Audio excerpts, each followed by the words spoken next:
माता एवं बहनें एवं हमारे सभी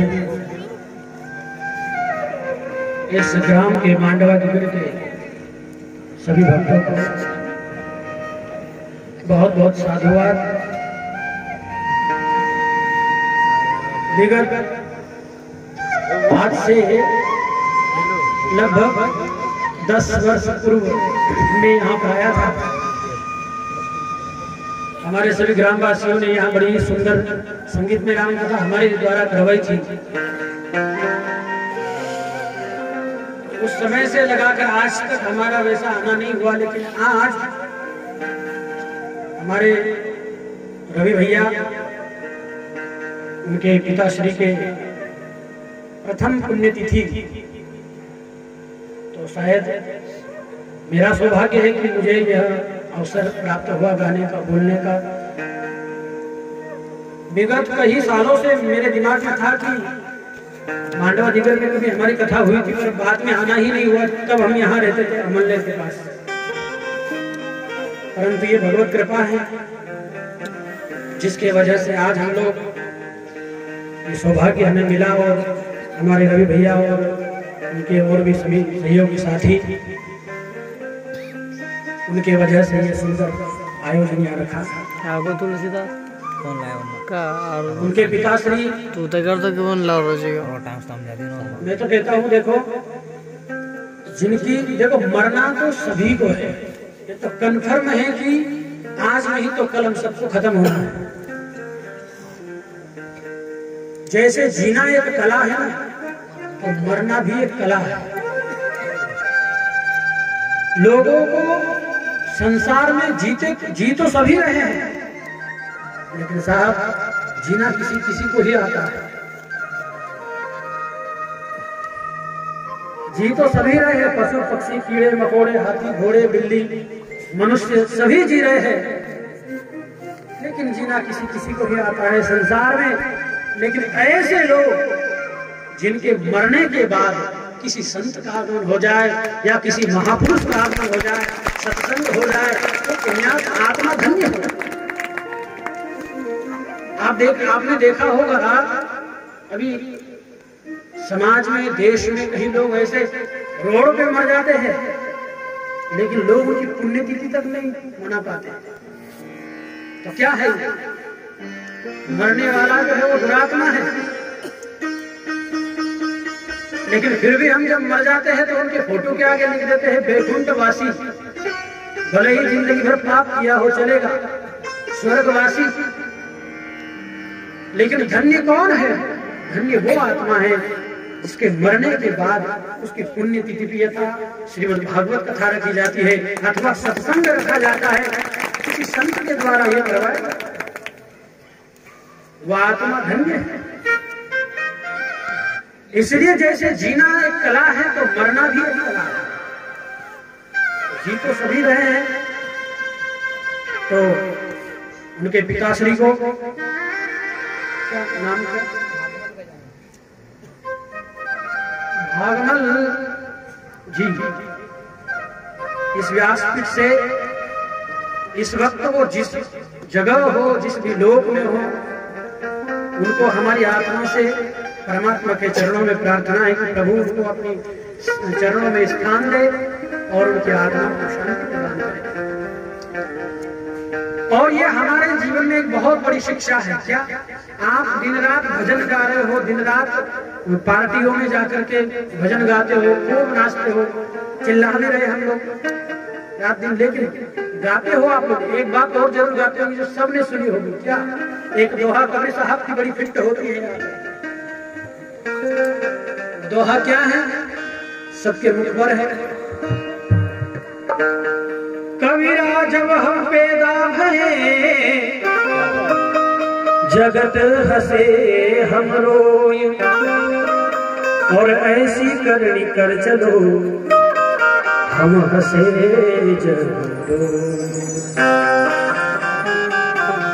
ये दोहा रात दिन हम गा रहे हैं, चिल्ला रहे हैं, सब कुछ कर रहे हैं, लेकिन इसका एक बहुत बड़ा अर्थ ये है। क्या?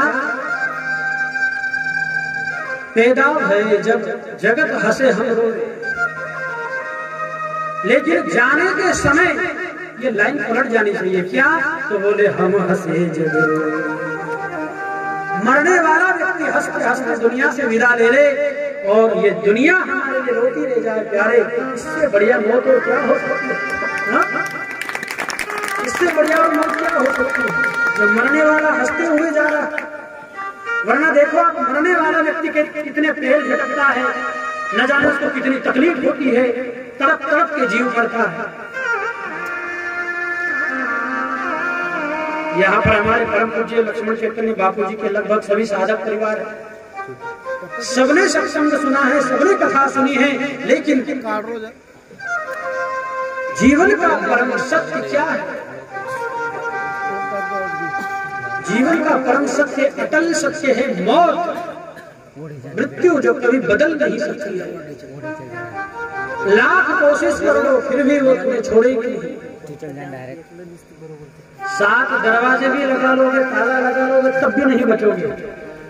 इसलिए मेरे भाई बहन, इसका लाभ तो लेना ही चाहिए। और मरने की कला यदि सीखना है तो इस मंडप में आओ, यहाँ पर वो कला सिखाई जाती है। अभी हमारे मांडवा जिले की पॉपुलेशन इतनी तो नहीं होगी, बहुत सारे लोग हैं, परंतु यहाँ पर वही बैठा हुआ है जिसको उसने सिलेक्ट किया है, उस परमात्मा ने सिलेक्ट किया है, इस आत्मा ने जिसको सिलेक्ट किया है। जैसे चुनाव होता है तो चुनाव में हम लोग नेता को खड़ा करते हैं कि नहीं? जनता के द्वारा वोटिंग कर करके एक मंत्री, एक सरपंच को खड़ा किया जाता है। लेकिन मंडप के इस क्षेत्र में, इस चुनाव में वही बैठ पाता है जिसको भगवान सिलेक्ट करता है। प्यारे, आप लोग बड़े भाग्यशाली हो जो मंडप में बैठे हुए। इसलिए जो मरने की कला यदि सीखना है जीवन में, तो वो सत्संग की पाठशाला में आए। और सत्संग की पाठशाला में आप ही नहीं, हम भी आपके साथ विद्यार्थी, सिखाने वाले गुरु यहाँ पर सदगुरुदेव भगवान वही गुरु है। इसलिए मरना तो सभी है, सभी को है। तू यहाँ मुसाफिर है, ये सराय पानी है। तू यहाँ मुसाफिर है, ये सराय पानी है। और 4 रोज की महिमा तेरी जिंदगानी, 4 रोज की महिमा तेरी जिंदगानी।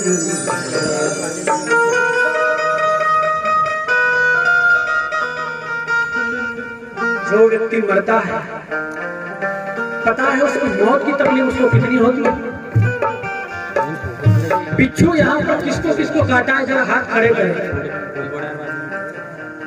भाई जंगल में रहते हो तो काटा ही होगा किसी को, बस इतने ही लोगों को काटा है क्या पूरे गांव में?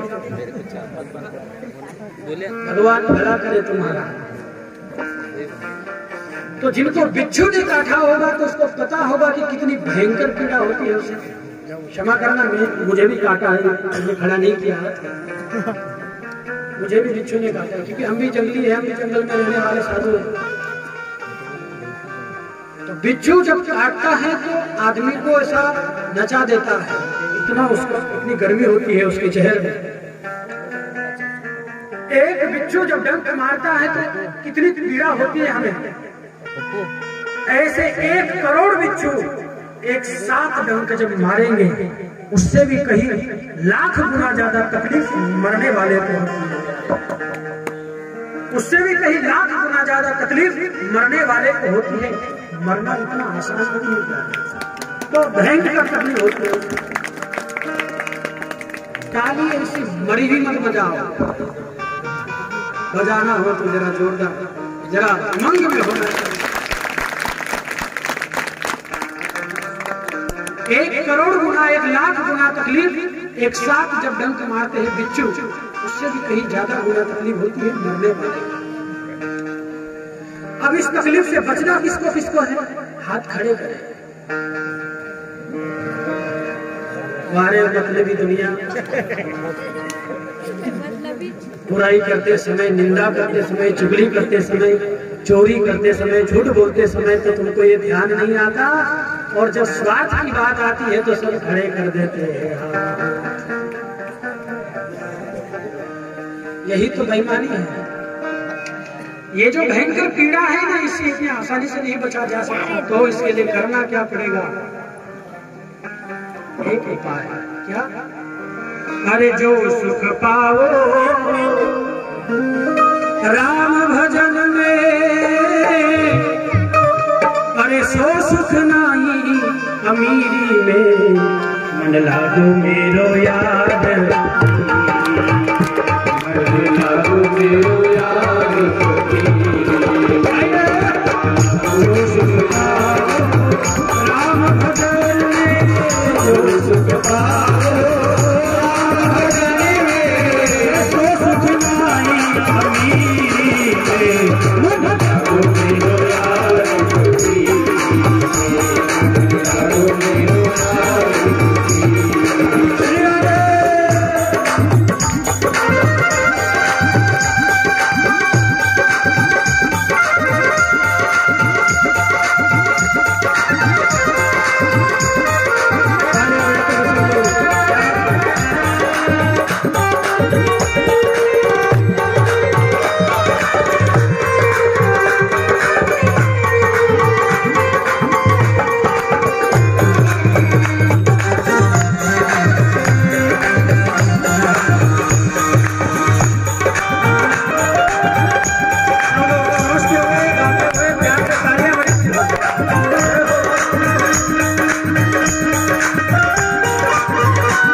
बोलिए भक्तवत्सल भगवान की। इसलिए महापुरुषों ने कहा तो इस पीड़ा से यदि बचना है मेरे भाई बहन, यही उपाय है क्या? जो सुख पाओ राम भजन में, सो सुख नाही अमीरी में, मन लागू मेरो यार। भैया इस मौत की पीड़ा से यदि बचना है तो एक ही उपाय है, तो क्या? तो बोले अपना मन का कनेक्शन भगवान के चरणों से जोड़। दादू सभी लोग शांति का फल देते हैं, कोई ध्यान दे बस। अपना मन का कनेक्शन गोविंद के चरणों से जोड़ ले अथवा सद्गुरु के चरणों से जोड़ ले। जिसको जीवन में सुख चाहिए